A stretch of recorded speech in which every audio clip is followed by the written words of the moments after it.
2 நாளைக்கு முன்பு இதே திருச்சி மாநகரத்தில் திராவிட முன்னேற்ற கழகத்தினுடைய மாநில மாநாடு நடந்தது. அந்த மாநாட்டில் நம்முடைய கூட்டணி பற்றி இன்றைய முதலமைச்சர் விமர்சனம் செய்தார்.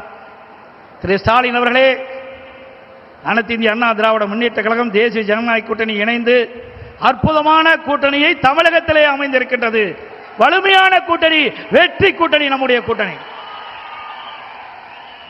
உங்களுடைய கூட்டணி பல்வேறு பிரச்சனைக்கு இடையிலும் பல்வேறு வார்த்தை போர்களுக்கு இடையில்தான் இப்பொழுது காங்கிரசும் திமுகவும் இன்றைக்கு கூட்டணி அமைந்திருக்கின்றன.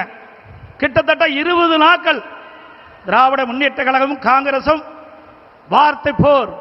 பத்திரிகையில் ஊடகத்தில் வருகின்ற செய்திகள், காங்கிரஸ் திராவிட முன்னேற்ற கழகத்தில் ஆட்சியிலே பங்கு கூடுதல் இட வேண்டும் என்று தினந்தோறும் அறிக்கை, பல்வேறு விமர்சனங்கள், அத்தனையும் தாண்டி கெஞ்சி காங்கிரசுக்கு அடிமையாகி காங்கிரசோடு கூட்டணி வைத்திருக்கிறீர்கள். ஆனால் அனைத்து இந்திய அண்ணா திராவிட முன்னேற்ற கழகம் தேசிய ஜனநாயக கூட்டணி இன்னைக்கு ஒரு அற்புதமான கூட்டணி. எங்கள் கூட்டணியிலே பரஸ்பர உணர்வோடு நாங்கள் இணைந்திருக்கின்றோம். வருகின்ற சட்டமன்ற பொதுத் தேர்தலில் எங்களுடைய கூட்டணி கட்சி தலைவர்கள், நிர்வாகிகள், தொண்டர்கள் எருமை போல தேனீக்களை போல சுறுசுறுப்பாக செயல்பட்டு மீண்டும் தமிழகத்திலே ஒரு அற்புதமான ஆட்சியை அமைப்போம். ஸ்டாலின் அவர்களே, நீங்கள் எத்தனை முறை எங்கே கூட்டம் போட்டாலும் நாட்டு மக்கள் உங்களை நம்ப போவதில்லை. கடந்த 2021ஆம் ஆண்டு திராவிட முன்னேற்ற கழகத்தின் சார்பாக சுமார் 525 அறிவிப்புகள் வெளியிட்டீர்கள். 525 அறிவிப்புகளில் 1/4 அறிவிப்பு கூட இதுவரை நிறைவேற்றப்படவில்லை. அத்தனையும் போய் கவர்ச்சிகரமாக பேசி கவர்ச்சிகரமாக அறிக்கை விட்டு அந்த தேர்தல் அறிவிப்பை இதுவரை நடைமுறைப்படுத்தாத அரசாங்கம் திமுக கட்சி உங்களை அடையாளம் கண்டுகொண்டு விட்டார்கள். தேர்தல் வந்தால் அறிவிப்பு வரும் திராவிட முன்னேற்ற கழகத்திலிருந்து. தேர்தல் முடிந்தால் அதோடு விட்டு விடுவார்கள். அதுதான் திமுகவுடைய கொள்கை. ஆனால் அனைத்து இந்திய அண்ணா திராவிட முன்னேற்ற கழகத்தை பொறுத்தவரைக்கும் பொன்மனச்செம்மல் புரட்சி தலைவர் காலத்திலும் சரி, இதயம் புரட்சி தலைவர் அம்மாவுடைய காலத்திலும் சரி, கொடுக்கப்பட்ட வாக்குறுதியை நிறைவேற்றுகின்ற கட்சி அனைத்து இந்திய அண்ணா திராவிட முன்னேற்ற கழகம் எங்களுடைய கூட்டணி. ஆகவே மக்கள் ஏமாற்றி ஆட்சிக்கு வந்து இன்றைய தினம் மக்களை வாட்டி வதைக்கின்ற அரசாக திராவிட முன்னேற்ற கழகம் இன்றைக்கு திகழ்ந்து கொண்டிருக்கின்றது. எனக்கு முன்னாலே பேசிகள் சொன்னதை போல தமிழ்நாட்டுக்கும் என்டிஏவுக்கும் தான் போட்டி என்று சொல்கிறார். பாவம், மறந்து போய்விட்டார். அடிக்கடி மறதி திரு ஸ்டாலினுக்கு. திரு ஸ்டாலின் அவர்களே, நடக்க போவது தமிழ்நாடு சட்டமன்ற பொது தேர்தல். தமிழகத்தில் யார் ஆட்சிக்கு வர வேண்டும், யார் ஆட்சிக்கு வரக்கூடாது என்று மக்கள் முடிவு செய்கிற தேர்தல் இந்த தேர்தல். ஆகவே மக்கள் முடிவு செய்து விட்டார்கள். அதனால்தான் எங்களை பற்றி விமர்சனம் செய்ய உங்களால் முடியவில்லை. அனைத்து இந்திய அண்ணா திராவிட முன்னேற்ற கழகம் 10 ஆண்டு காலம் 2011-2024 அற்புதமான ஆட்சி கொடுத்தது. அந்த ஆட்சி காலம் ஒரு பொற்கால ஆட்சி என்று மக்களால் பாராட்டப்பட்டோம். இன்றைக்கு விவசாயிகளாட்டும், தொழிலாளர்களாட்டும், இன்றைக்கு அரசு ஊழியர்களாட்டும் அத்தனை பேர்களுக்கும் அனைத்து கிடைக்கப்பட்ட ஒரே அரசாங்கமாக அனைத்து இந்திய அண்ணா திராவிட முன்னேற்ற கழக அரசாங்கம் திகழ்ந்து என்பதை நேரத்தில் தெரிவிக்க விரும்புகின்றேன். அதே போல திரு ஸ்டாலின் அடிக்கடி பேசுகிறார், எங்கள் கூட்டணியில் இருக்கின்ற அத்தனை பேருக்கும் ஒரே கொள்கை என்று. திரு ஸ்டாலின் அவர்களே, திராவிட முன்னேற்ற கழக கொள்கையும் காங்கிரஸ் கொள்கையும் ஒன்றா? திமுக கொள்கையும் கம்யூனிஸ்ட் கட்சியும் ஒன்றா? திரு திமுக கொள்கையும் இன்றைய தினம் விடுதலை சிறை கட்சியினுடைய கொள்கையும் ஒன்றா? ஒரே கொள்கை என்றால் ஒரே கட்சியை அமைத்து விடலாம், தனித்தனி கட்சி தேவையில்லை. ஆக பல்வேறு கொள்கை உள்ள கட்சிகள் எல்லாம் ஒன்றாக சேர்ந்துதான் திமுக கூட்டணி அங்கம் வைக்கின்றது. ஆனால் திரு ஸ்டாலின் அடிக்கடி சொல்வதெல்லாம் ஒத்த கொள்கையுடைய கட்சி எல்லாம் ஒன்றாக இணைந்திருக்கின்ற சொல்லி இன்றைக்கு மக்களை ஏமாற்றிக் கொண்டிருக்கின்ற கட்சி திமுக கட்சி. ஆக கூட்டணி அமைப்பது இயல்பு. எல்லா கட்சியும் தேர்தல் நேரத்தில் கூட்டணி அமைப்புகள் வாக்கள் சிதறாக கூடாது என்பதற்காக மக்கள் திமுக ஆட்சி அகற்ற வேண்டும் என்ற ஒரே எண்ணத்தின் அடிப்படையிலே, தமிழ்நாட்டு மக்களுடைய நலன் கருதி தமிழ்நாடு ஏற்றம் பெற வேண்டும், வளம் பெற வேண்டும் என்ற அடிப்படையிலே, கொள்ளையடிக்கின்ற கூட்டத்தை விரட்டி அடிக்க வேண்டும் என்ற அடிப்படையிலே தேசிய ஜனநாயக கூட்டணி பிரமாதமான கூட்டணி அமைத்திருக்கின்றது. உங்கள் கூட்டணி அப்படி அல்ல. உங்கள் கூட்டணியை அமைக்கின்ற கட்சிகளும் அடிமையாக உங்களிடத்தில் இருந்து கொண்டிருக்கின்றன. இன்றைக்கு தமிழகத்தில் நிலவுகின்ற பிரச்சனை, இன்றைக்கு போதைப் பொருள் விற்பனை, அதனால் மக்கள் படுகின்ற துன்பங்கள் ஏராளம். பெண்களுக்கு இழைக்கப்படுகின்ற கொடுமைகள், தினந்தோறும் கொலை, கொள்ளை, திருட்டு, வழிப்பறிவு, பாலியல் வன்கொடுமை நடக்காத நாளே இல்லை.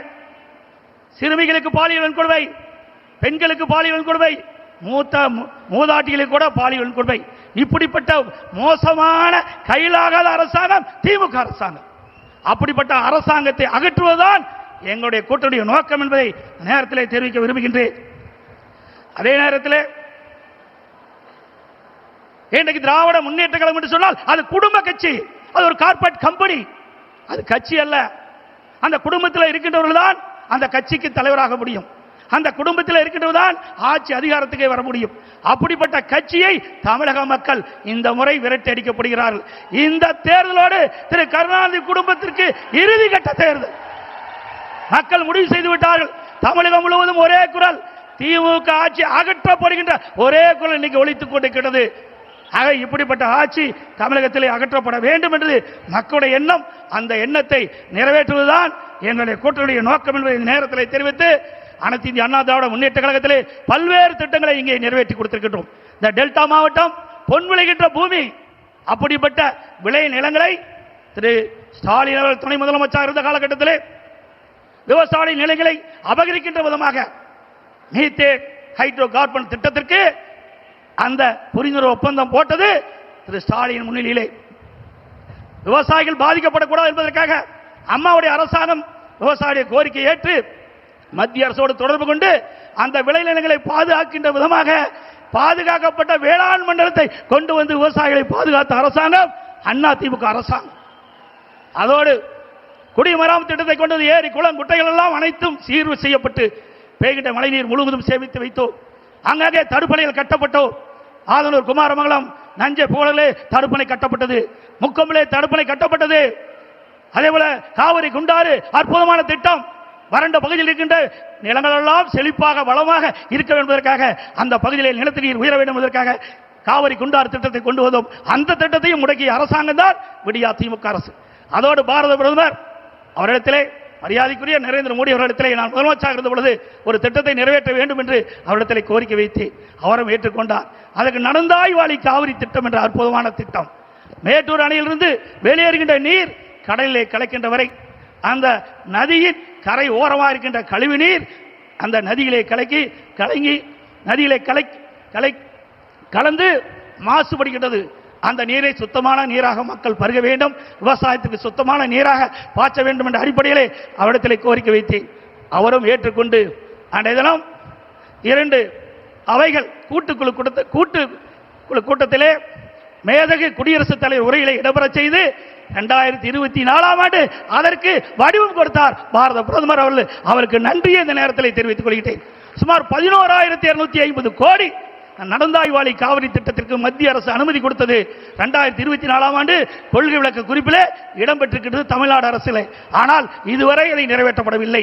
அது அனைத்து இந்திய அண்ணா திராவிட முன்னேற்ற கழக ஆட்சியிலே கொண்டு வரப்பட்ட திட்டம், மத்திய அரசு அனுமதிக்கப்பட்ட திட்டம் என்ற ஒரே காரணத்திற்காக இன்று தினம் முடக்கி வைத்திருக்கின்றார்கள். மீண்டும் உங்களுடைய பேர் ஆதரவால் நம்முடைய கூட்டணி அதிக இடங்களிலே வெற்றி பெற்று அனைத்து இந்திய அண்ணா திராவிட ஆட்சி அமைக்கும். அப்பொழுது நடந்தாய்வாளி காவிரி திட்டம் நிறைவேற்றப்படும் என்று சொல்லி வாய்ப்புக்கு நன்றி கூறி, அதே நேரத்தில் நடைபெறுகின்ற சட்டமன்ற பொதுத் தேர்தலிலே தேசிய ஜனநாயக கூட்டணியின் சார்பாக போட்டியிடுகின்ற அத்தனை வேட்பாளருக்கும் பெருவாரியான வாக்குகளை அளித்து அவளை வெற்றி பெற செய்து மீண்டும் அண்ணா திமுக ஆட்சி அமைக்க நீங்கள் அத்தனை பேரும் துணை இருக்க வேண்டும் என்று கேட்டு விடைபெறுகின்றேன். நன்றி, வணக்கம்.